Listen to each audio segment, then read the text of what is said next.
welcome to another video from me, Mr. Cobalt Man. Bit of a new venture today. This is, and if you're from the UK, you'll probably recognise this phrase, recorded live. So if I have any bloopers, mistakes, edits, gotchas, whatever, I'm just going to try and work through them, and I'm going to leave them in. So this could become part of a new series if you tell me that you enjoy this kind of thing, and if you do, great. If you don't, I have a wealth of other things that perhaps I could try on the channel. Anyway, so here we are, my first ever recorded live. Now in front of you, you see an Airbus A318. You can tell this, if not by the look of the aircraft, then by the writing that appears here on the side. And the livery here is the Airbus Corporate Jet 318.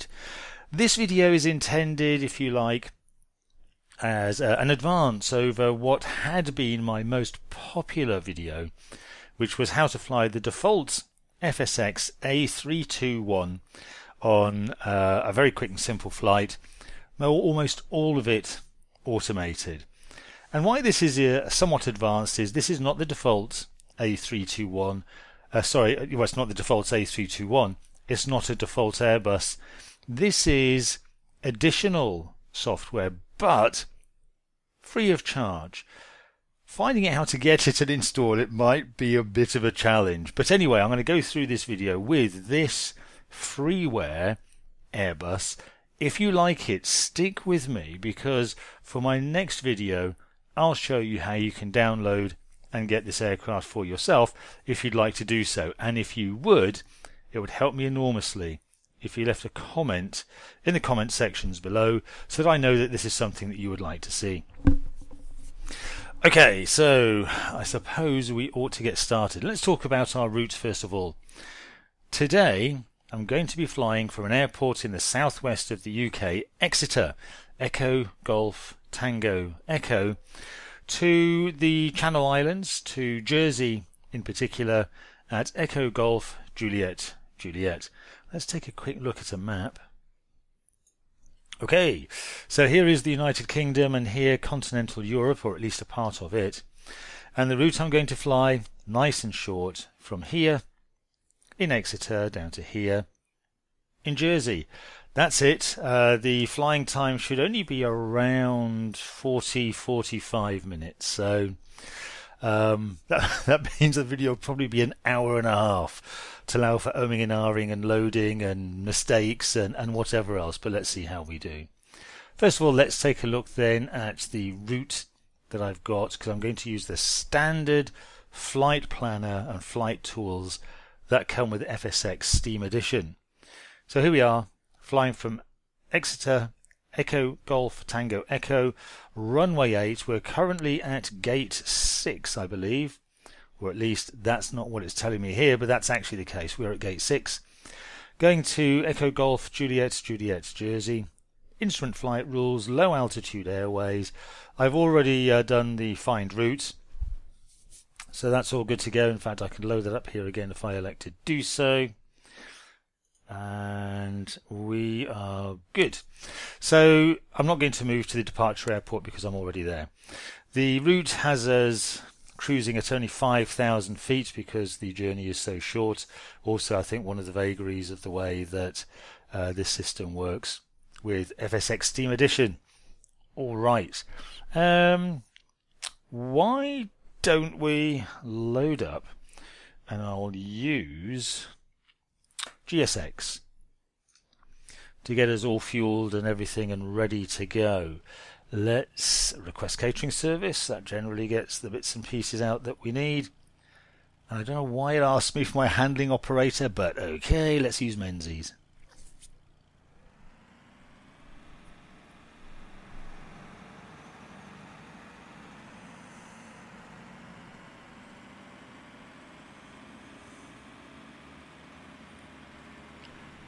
Now, of course, when I'm creating, excuse me, one of my normal videos, a lot of the stuff that I'm doing here for preparation and whatever I would cut out, I would leave in the edit. But as I mentioned, this is recorded live, so Even though I'm going to make some mistakes along the way, I'll leave them in. Just because, I don't know, there's a bit of honesty to it, and maybe that's of interest for you to see. I guess we'll soon find out.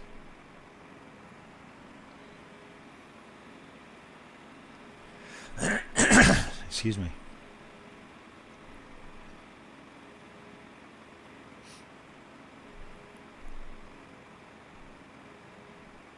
I'll get a request to open the doors in a minute, no doubt, so let's open some of them in preparation. So Shift E1 of course opens the main entry door.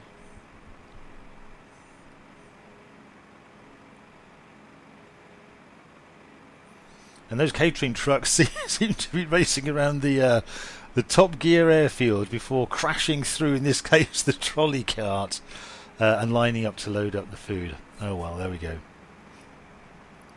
These are the kind of things that don't normally survive an edit.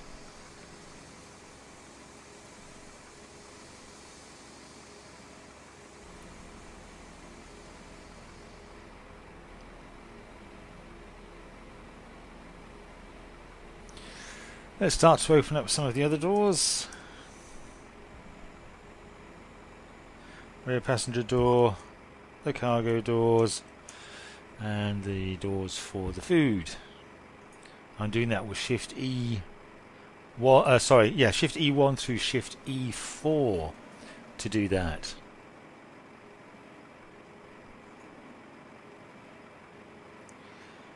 And there we go, we're loading up. While they're doing that, I will do some of the preparation that I need to do on the aircraft. So I'm going to zip across to the PDF checklist that I have. And pop into the cockpit. And let's do my pre-start checklist. I need to make sure that my parking brake is set, which it is. My throttle is idle, which it is. The battery master switch to on. Good, and we have got sufficient power on there as well.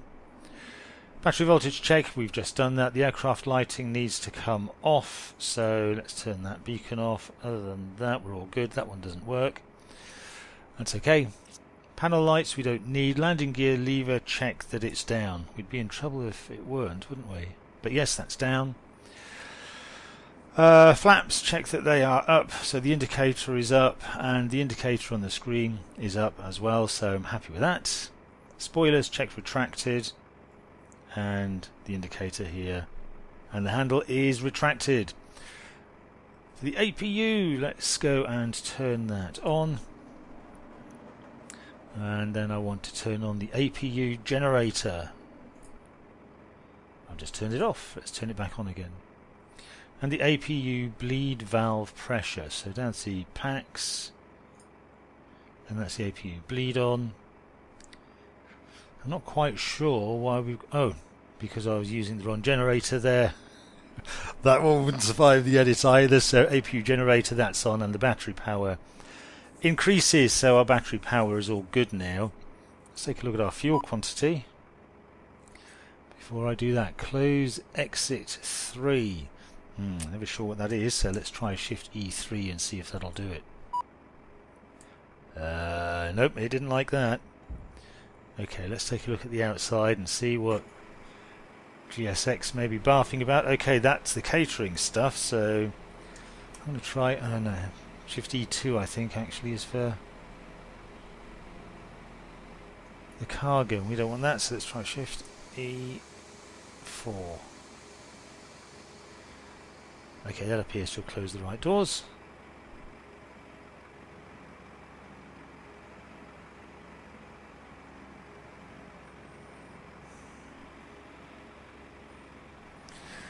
Back into the cockpit, I want to check the fuel. And normally that's going to show here, there we are, 19,000 kilograms I've got, which is way more than I need.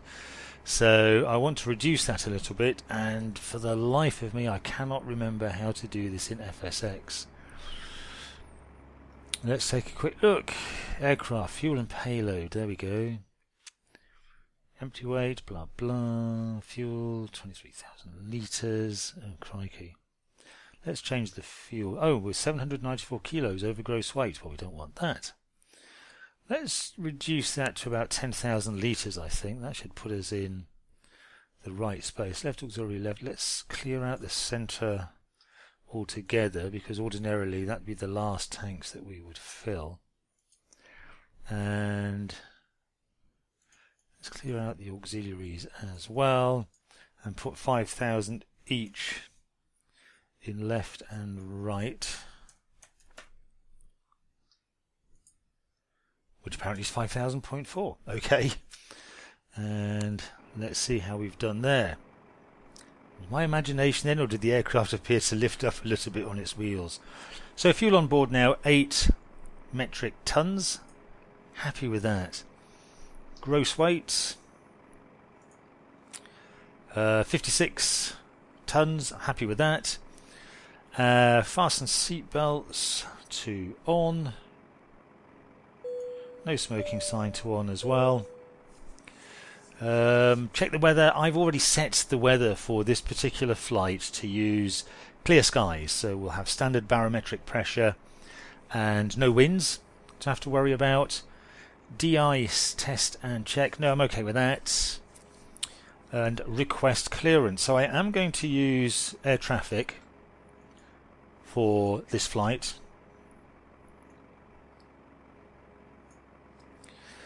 And so let's get that fired up.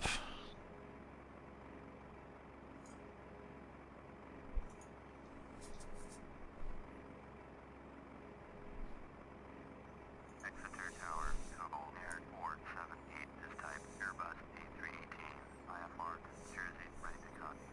Cobalt Air 478 is clear to Jersey Airport as filed. Fly runway heading, climb and maintain altitude 5,000. Departure frequency is 128.975, squawk 0374.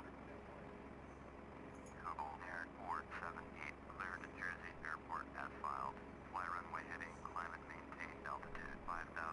Departure on 128.975, squawk 0374.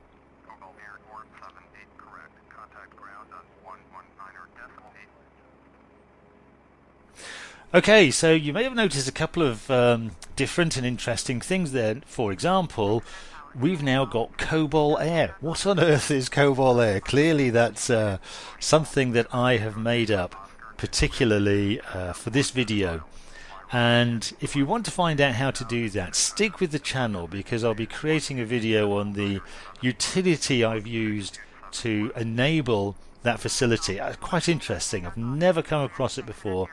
Found it a week ago and started using it, and it's quite amazing some of the things it can do. An amazing and actually very cheap piece of software. What else can I tell you about what I can see on the ATC interaction? Not much. I think we're okay there. Right, back to my checklists. So the transponder is set for us, and the beacon lights need to go on. So there we go. Is there anything else I want to do? Startup checklist, test levers to idle, engine area clear, that's all okay. I need to wait for GSX to do their thing before I do any engine starting. So let's take a quick look at what they're up to out there.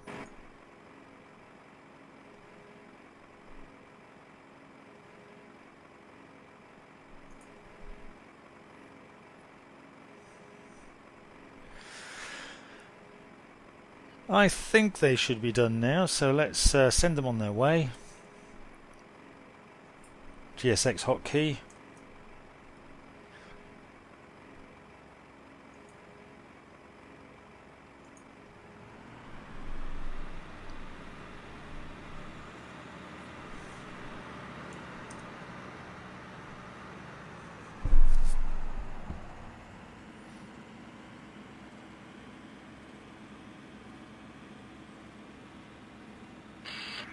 Captain, we are ready for pushback. Jolly good.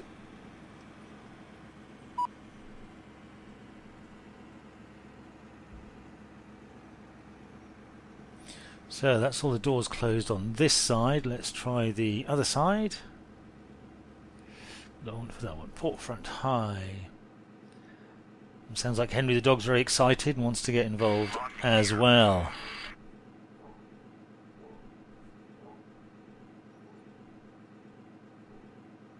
Again, that's something I would normally have to edit out when my dog decides to join in the video recording or the audio recording for one of my videos.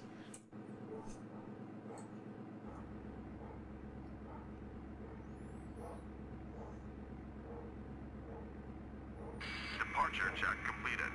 Bypass vent inserted. Release parking brakes. Let's do that. There we go. Commencing push. All engines clear. Start that wheel. Okay, so we have... Oh dear, very loud bark.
Barking dogs when the postman arrives. Always a exercise in temporary insanity, I think.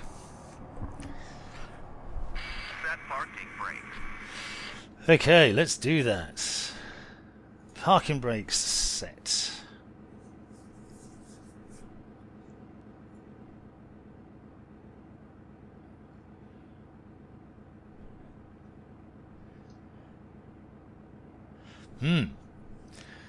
Looks like that Mooney wants to play chicken with us. I wonder who'll win.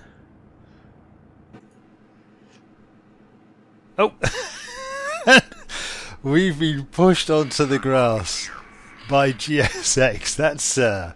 That's definitely not very helpful, is it? Tow truck disconnected. Bypass bin removed.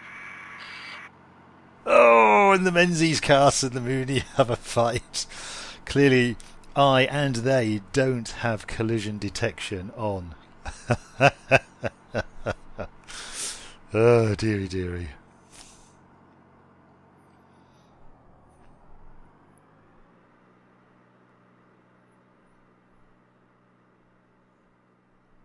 Left is clear. Right is clear. Ready for IFR departure. Runway 8. Beach off Delta Charlie. X-ray cleared for takeoff. Runway clear to start engines. Excellent, good. Okay, so let's have a look. Where am I? Back to my checklist. The thrust levers are in idle. My engine area is clear except for that massive amount of grass that I'm currently parked on. So, over to the overhead. APU bleed valve to open. So APU bleed valve is on or open. There we are, that's good. I'm going to turn this switch across to APU. And that should be okay. Down to the pedestal.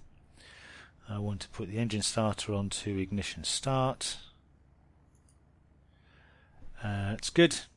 The fuel cross feeds to open. I should have done that while I was up here, really, I think. That's on. And the engine 1 fuel pump to on.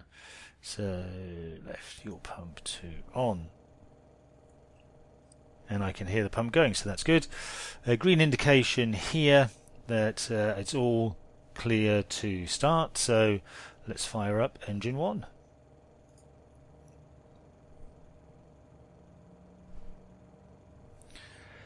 So I'm following the checklist that's been provided by the creators of this Airbus rather than anything I have known or used before. Certainly this starting sequence is different to what I'm accustomed to using either the default Airbus or indeed the Aerosoft Airbus. Is that good or is it bad? It just is what it is. So I use the checklist and just follow it through that way. So we seem to have a successful start here. The fuel on board is dropping, of course. The fuel flow is stabilised. N2 is looking good. Exhaust gas temperature is looking good. So happy with that. Good start on 1. Let's have a look what else I need to do. Engine 1 bleed valve to open, it says here. So bleed valve engine 1 open. Engine 1 generator, check that it is on. It is. And the cross feed switch to engines. So over here. Oops, wrong way. There we are. To engines. Now for the right engine. Engine 2. Fuel pump to on. Okay. And engine start should be allowed now by that, signified by the green triangle, which it is. So let's start engine 2.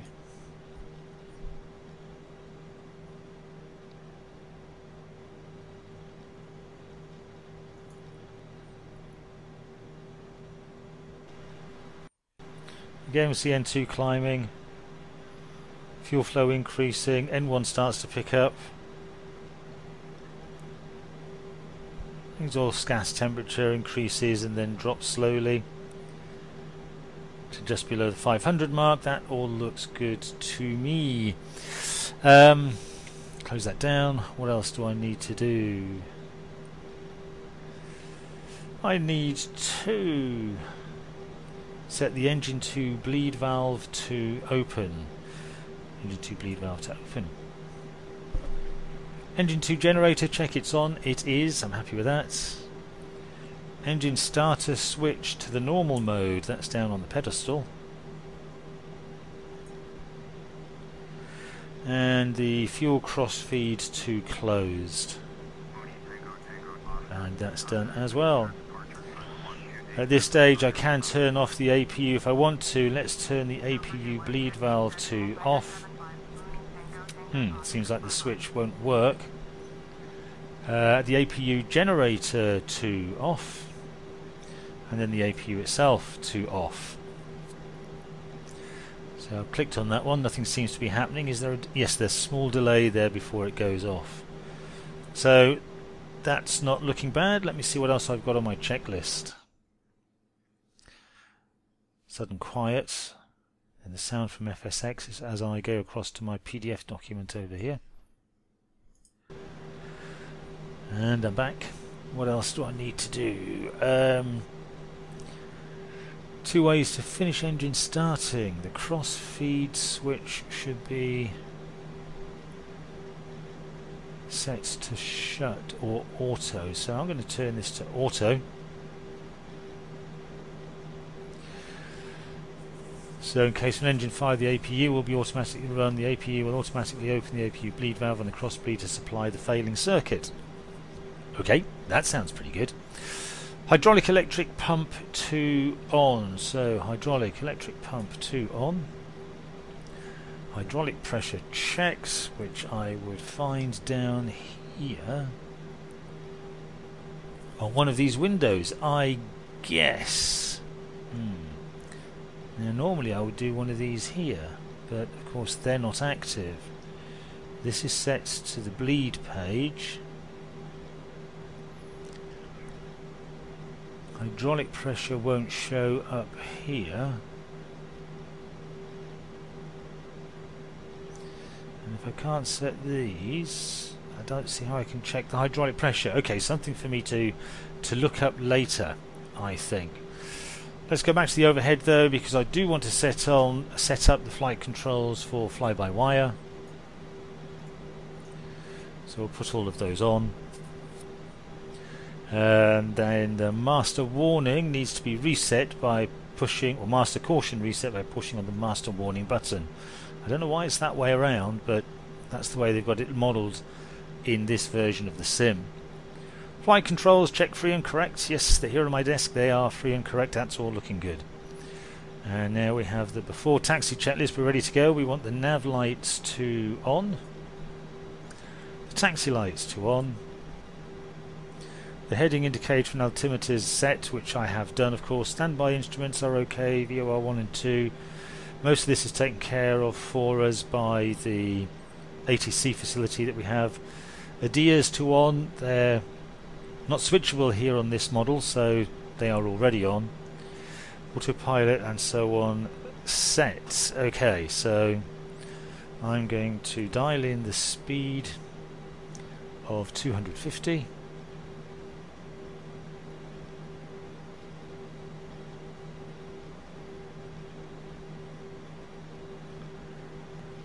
The heading is the runway heading, which will be 080. Oops.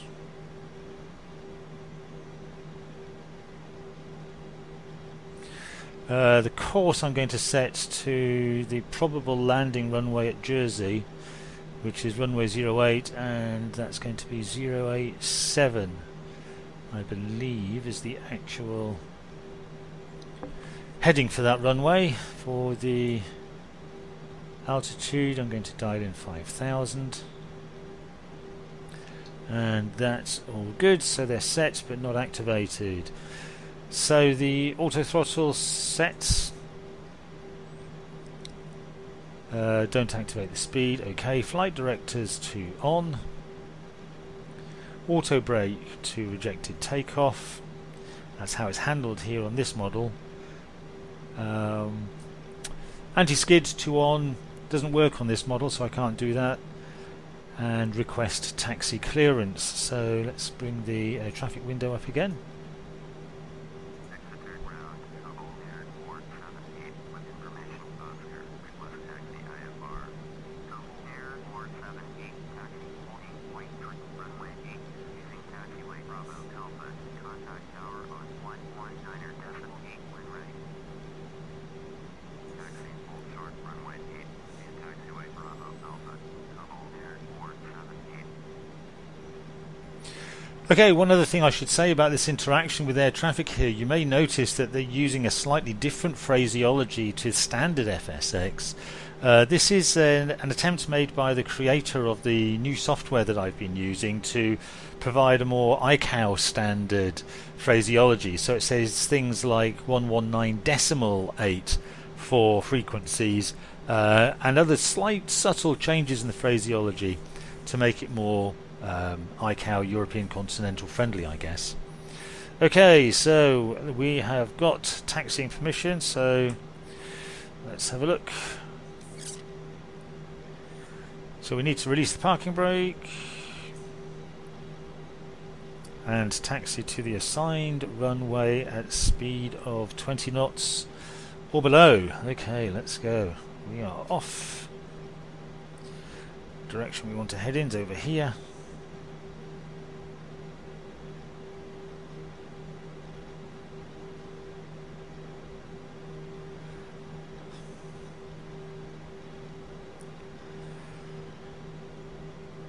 No need for any throttle at all to get this Airbus moving. It moves under its own steam, even with the throttles at idle, as soon as you take the brake off.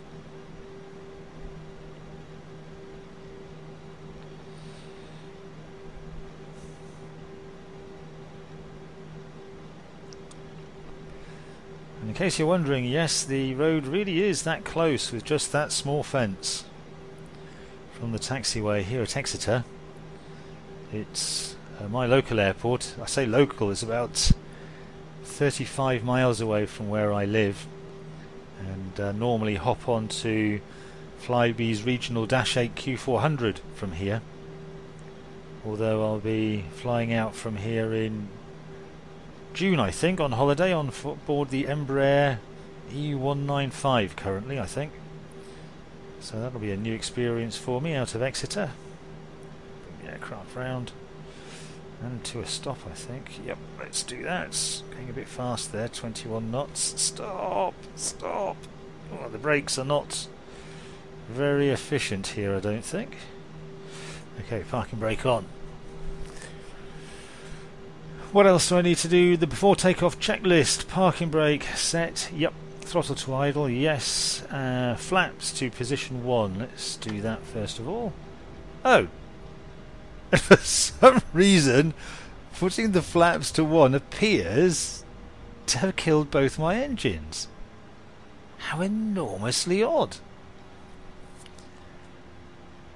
Well, okay. The kind of thing that you don't need when you're doing a live recording. Let's see if I can just fire up engine 1 by putting over to ignition start and refiring. Well, no, N2's dropping. It doesn't like it. I don't have a green indicator. The bleeds are all looking rubbish. Oh dear, oh dear, oh dear. Alright. I'm going to put the APU on, I think. That's the first thing I'm going to do. Without that I won't get much done. Turn the APU generator on, we'll need that. Battery's coming back up. APU bleed on, and I'll turn the cross bleeds to APU as well.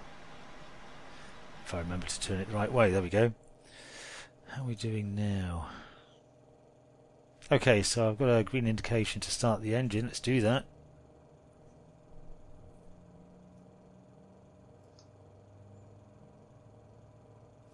N2's climbing. Well, let's hope it doesn't do that when I set extra flaps when I'm in the air. That was not at all helpful.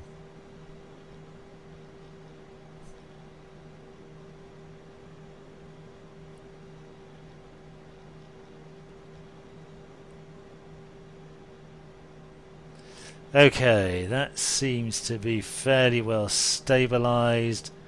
Let's fire up number 2. It's not going to let me. Okay, what else do I need to do?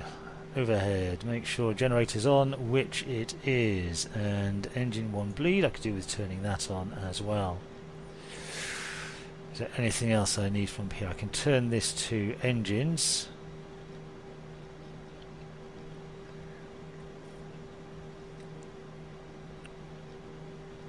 Looks okay. What am I missing?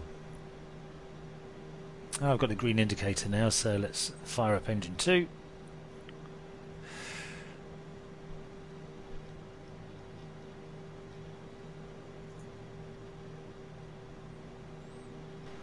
N2's rising, about 20%. The N1 starts to rise. There it goes. Lights up.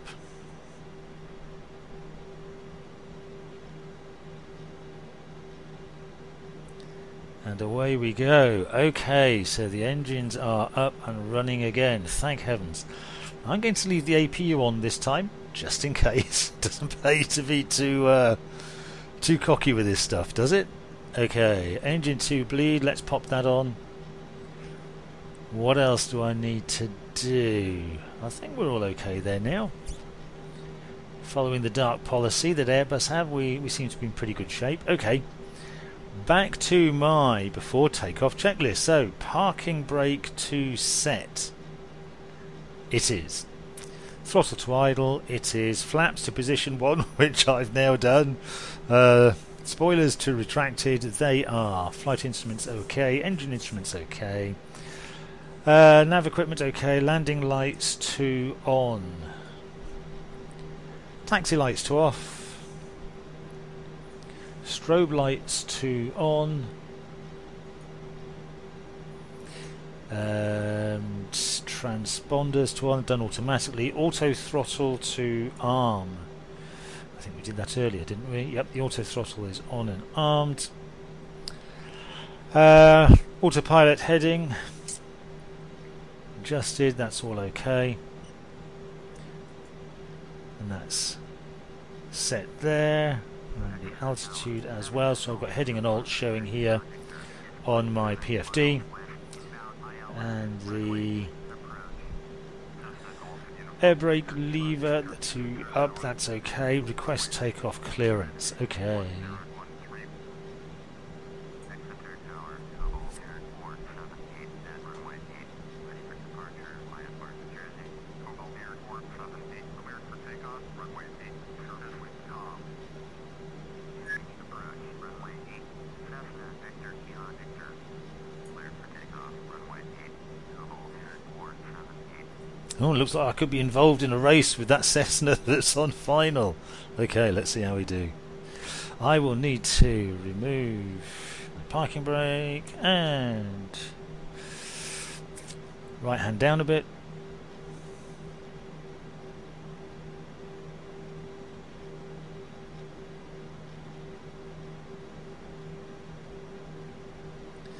I must admit I'm feeling a little bit leery about the activation of the flaps earlier.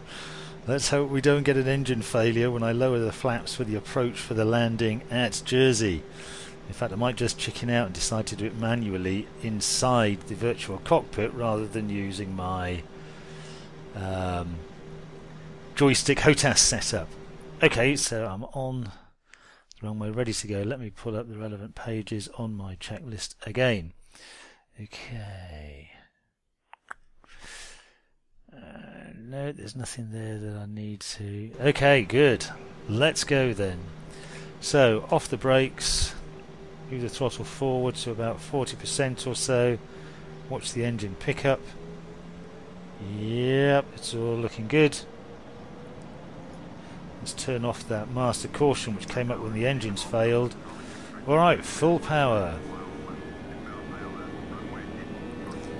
And of course I'll be looking for the rotate indication on the PFD. Come up as a green dot, I think. Or a magenta dot in this case. There we are, and gently back on the stick, and up we are away. Positive rate of climb, 2 indications. Let's raise the gear. We're looking for acceleration altitude.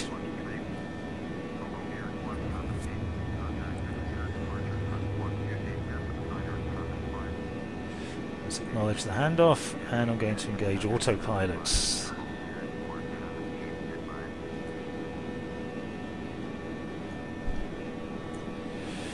That looks good. We can raise the flaps as well now.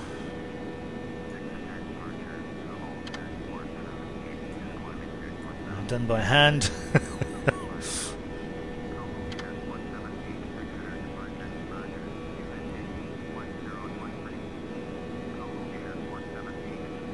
Turn off the rejected takeoff brake setting.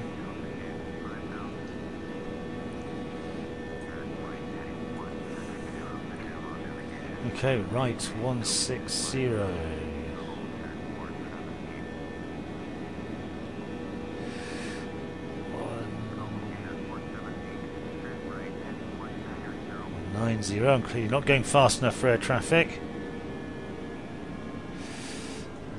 Oops.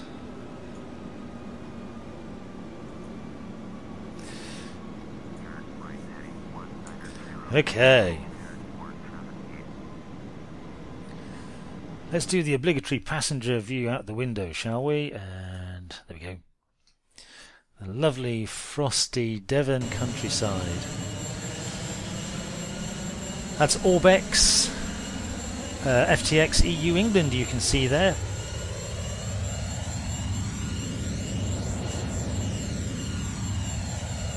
Big fan, I have to say, although the popping effects of some of the scenery coming up is a little bit distracting, but that aside, really nice piece of eye candy.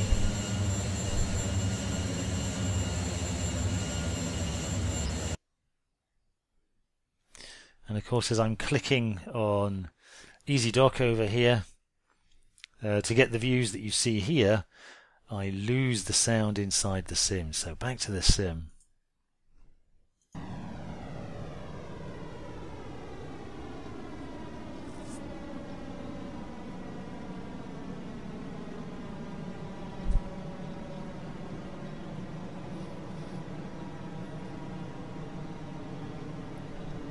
So you had an invitation for me to resume my own navigation, so as I approach this magenta line here, what I might do is engage the GPS absent any other instructions coming from air traffic, as we have the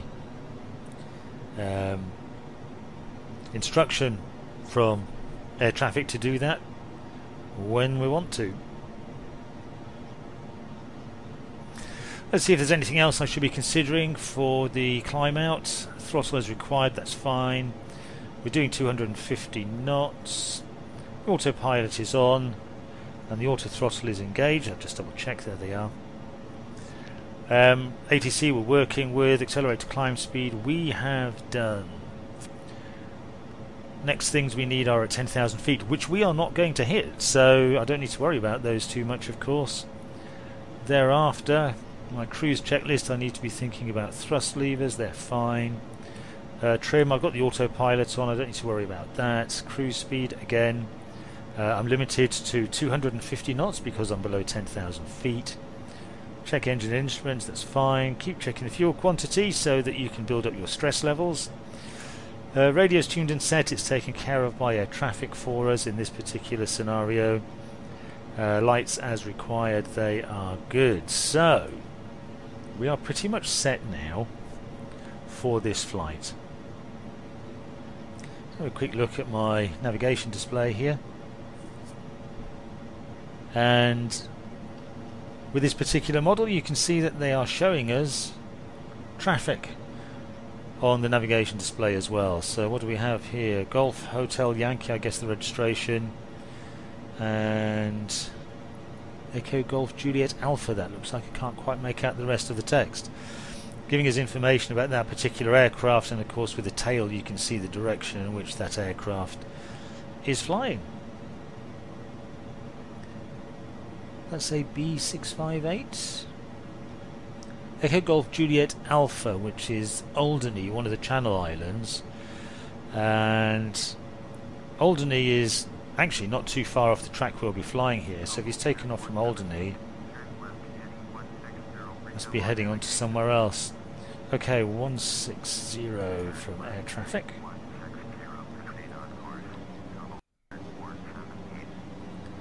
So I'll turn this to 160 first of all, and then what I'm going to do is to set this to GPS and then hit the nav hold switch, which doubles up as the engagement for the GPS on standard FSX and works in this model as well.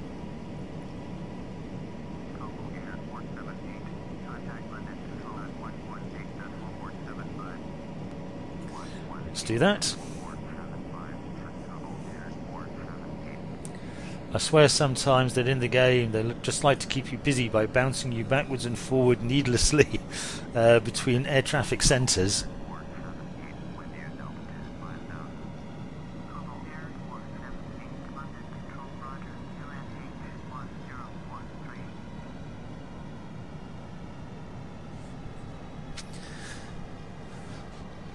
So we seem to be fairly well underway now. Let's take a look at some external shots and passenger shots out of the aircraft.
This model of the Airbus suffers from the same problem as the original, which is you cannot tune the radios effectively from the virtual cockpit. You've got to bring up the 2D display. And I'm going to set up nav1 for the approach to land at Jersey. 110.9 is the frequency I want. I'll set up 110.3 for the alternate runway if they do decide to send me shuttling that way, but otherwise we should be okay. Call back for nav1 so I know when we are receiving the ILS. And that should be all I need there. That's good.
And just notice that we're still using inches of mercury here for the pressure. Let's swap that over to hectopascals. There we go.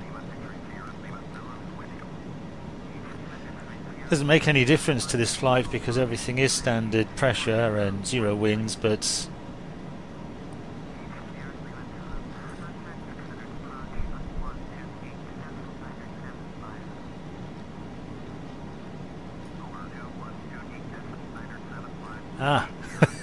so by bringing up this window, I've just noticed that here are the additional windows I could open. So for the hydraulics, for example, I can click on the hydraulics window and there is the information I need, complete with all the pressures and everything else. So, and then all the other stuff I need as well for APU, pressure, bleed and so on.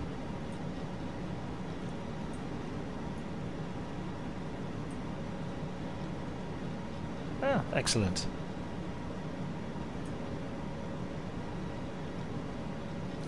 And a checklist button up here as well.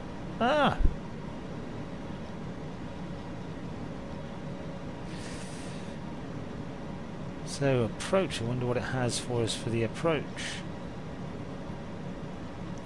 Altimeter set, flaps set 1, landing lights on.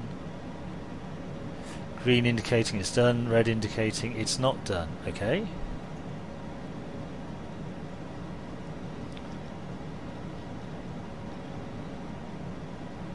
Very nice.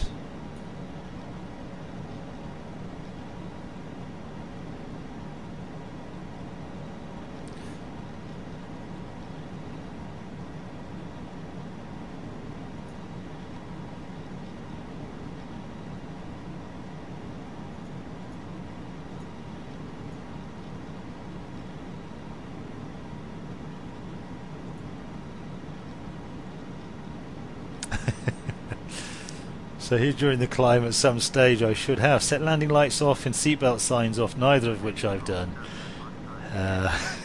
Keep them in their seats, keep the aircraft safe. And then for the descent, allowable landing weight, I'm already in the green for that, that's good.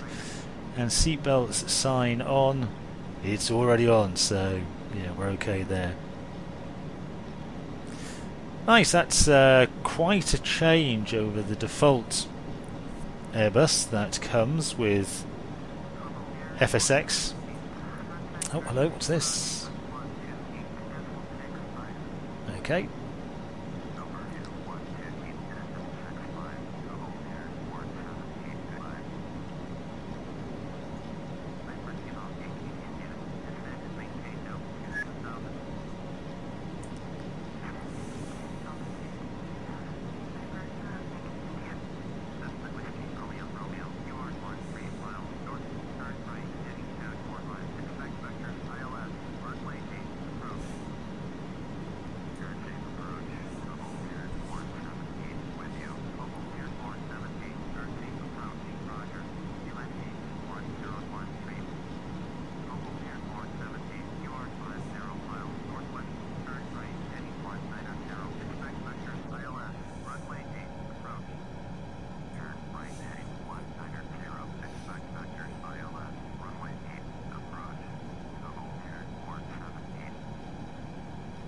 Okay, so I need to take us out of GPS mode and back into heading mode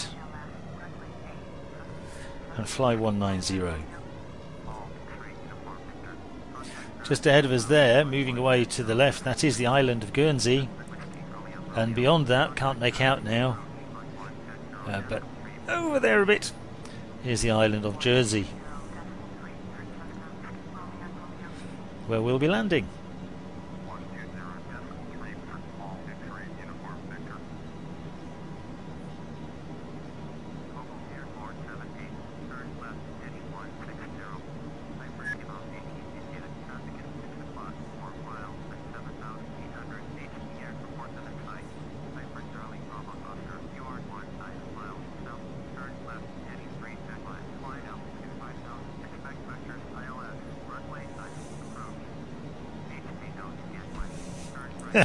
A busy air traffic controller.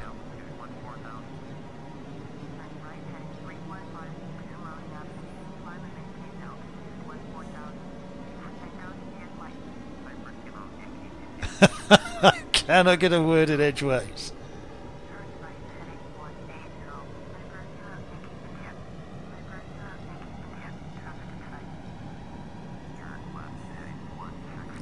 At last I get to go. Normally, of course, we would apply that maxim of aviate, navigate, communicate. So talking to air traffic's the last thing we worry about. But in FSX, if you don't communicate with them when they're trying to contact you, they terminate the service, as a result of which you no longer have your flight plan active or get any help from air traffic to get vectored for the final approach. So it's worthwhile making sure you get your responses in.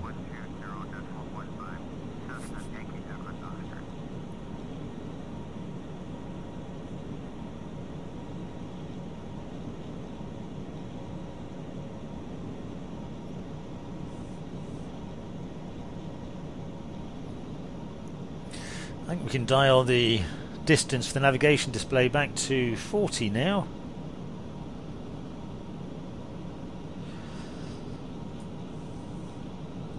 Quite a bit of traffic around us. I noticed when this redraws it leaves the tails at the setting it was at prior to the one that you had when you brought the pop-up display.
Guernsey just coming up there now. And there's the transmission from the ILS at Jersey. Let's double check we've got the correct ILS tuned. I'm going to switch on the ILS switch here, and if I check on the PFD, down here we can see it's transmitting India Juliet Juliet on 110.9, and we're 26 miles away from the ILS, so we are good. Start getting some vectors from air traffic shortly, I expect, to take us in for the landing, but I'm going to slow us down now to 200 knots anyway.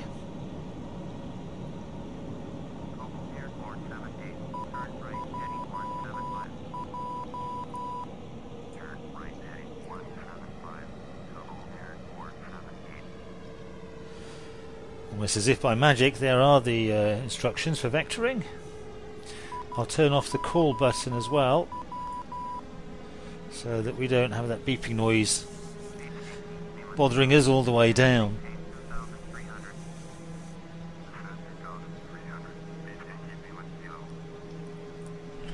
So basically the runway is running left to right from our current direction of flight, so we'll be going straight down. Then I'm thinking air traffic will probably bring us left onto something around 120 or 115 degrees, which will put us on a path to intercept the localizer. So once I'm set on that path, I should be able to set us up for a localizer approach and then fly that as per normal. I say as per normal. This is recorded live, anything could happen, heaven help me.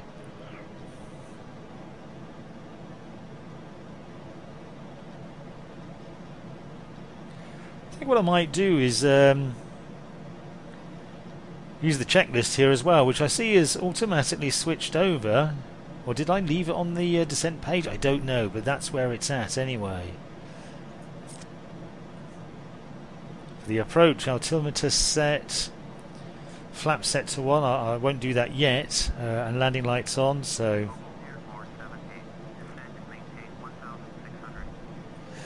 okay, let's do that. So switch this over to 100s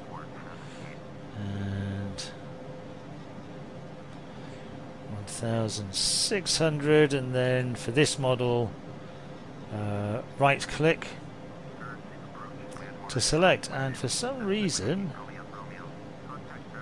that's right, I need to set the descent rates, so I'll do a fairly standard 1800 feet per minute for the descent.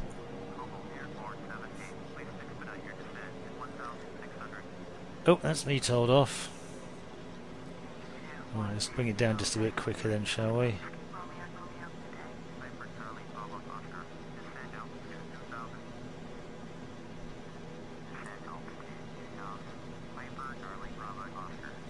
Now you can see my speed is increasing here. I don't want that, so I'm going to deploy spoilers to keep our speed down while we descend.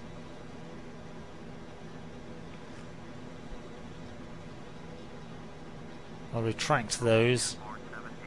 And there we go.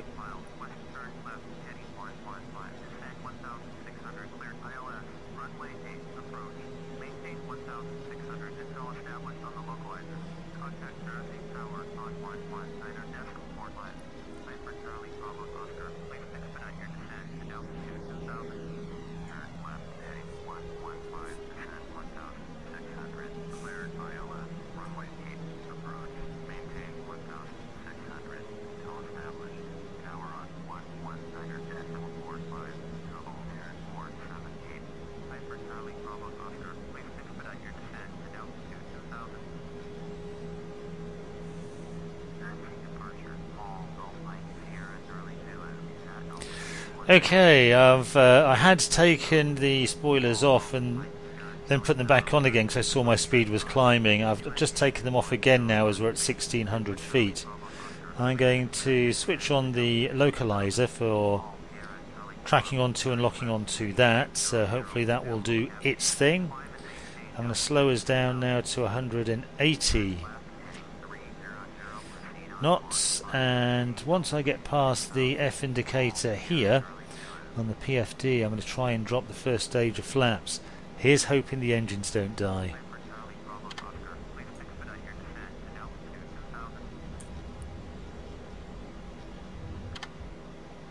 Okay, that looks okay, although that's just the slats, I think, at the front, isn't it? So let's try the next stage, which is the flaps. Okay, that looks good. Now, interestingly, I noticed that flap set 1 is still indicating as red on here, and yet I do have flaps set to 1. Interesting. I'll bring it down one more click and see what that does.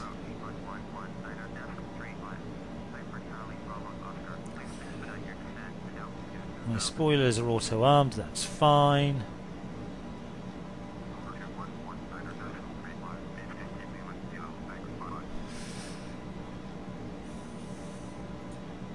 Let's go to the next page on here.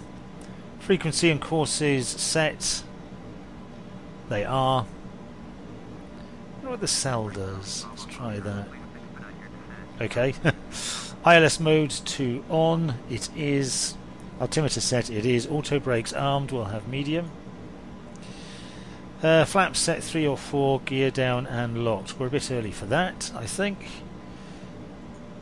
Alright, 8.9 miles to run. Actually, we're not far out. Come on, localizer.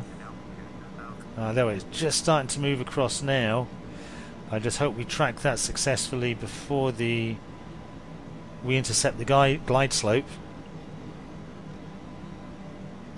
Okay, let's bring this right down speed-wise before I start the descent. And I'm going to lower the gear.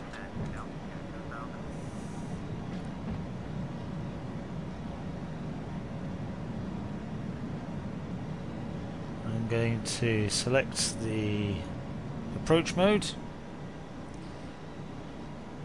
and flap set 3 or 4.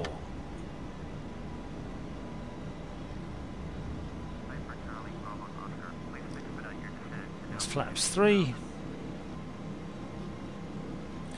And let's select 4. So we're full flaps. It's a fairly short runway at Jersey. The last thing I want to do is to go careering off the end. Next thing I need to worry about here on this is taxi to gate, so let's worry about that when we're down safely on the ground. So according to this, my approach speed should be about 125. Wow, that looks incredibly low to me. In fact, I'll do 5 above that and make it 130, just for a bit of extra safety, I think.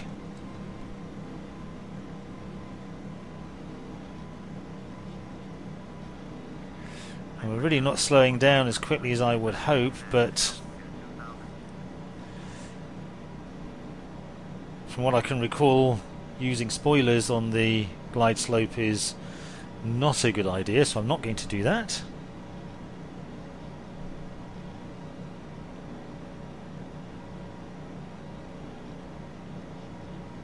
I should be tuning and talking to Jersey Tower, I think. They need to give me clearance to land.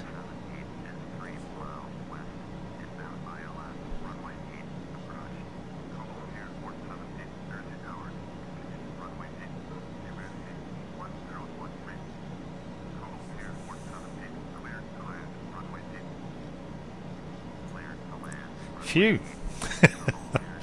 My fault, I should have been a bit more on the ball with air traffic there.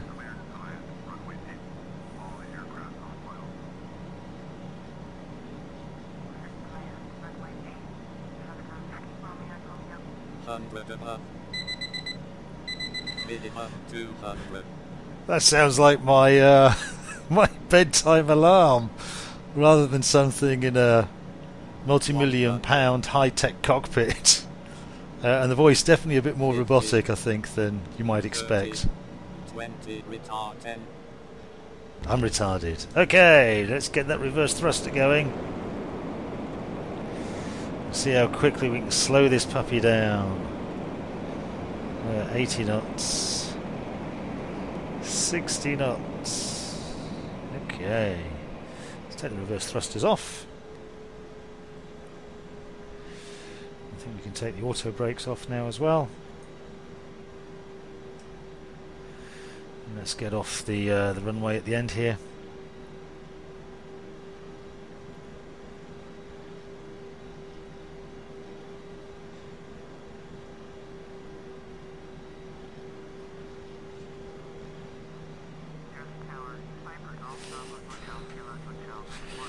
Damn, my seat's sliding all over the place here. I really must do something about my sliding seat.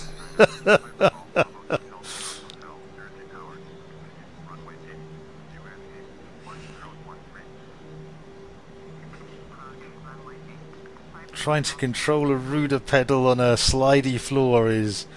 oh, it's a recipe for disaster. I've mentioned it in so many of my videos and still I haven't done anything about it.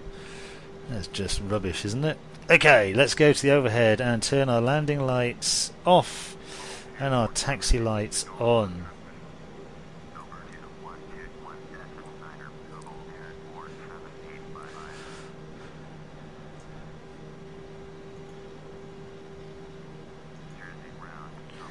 Let's get taxi to gate, shall we?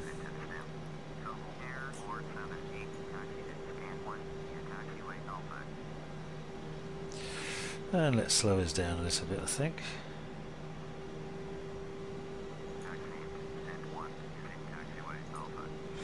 And we'll use the progressive taxi. What else do I need to do down here? Flaps up. That sounds like a good idea. Oh no, just realised I've used my joystick control to do it.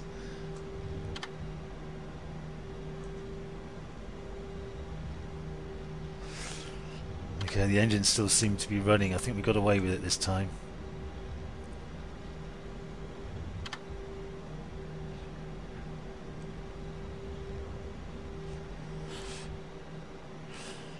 Okay, so they are up. APU and generator on. We never turned them off, of course, so no problem there. Let's slow us right down for our approach towards the gate.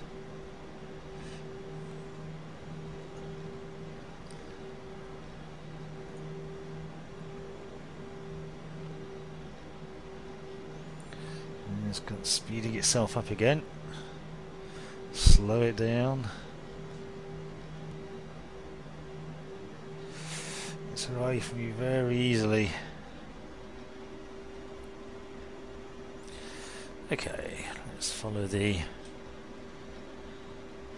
indicator there to get us stopped at the right spot and let the poor unfortunate passengers off the aircraft for a cigarette or a very stiff drink, whichever. Okay, there we go. Let's get those parking brakes on. That's those. What else do I need to do? Parking brake set, beacon and strobe off. Okay, beacon off, strobe off. Engine off. Sounds like a good idea. Fuel pumps to off.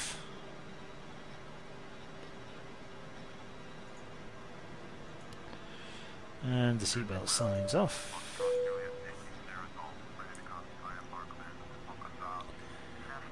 Looks good. And that's it. So, there we are, landed.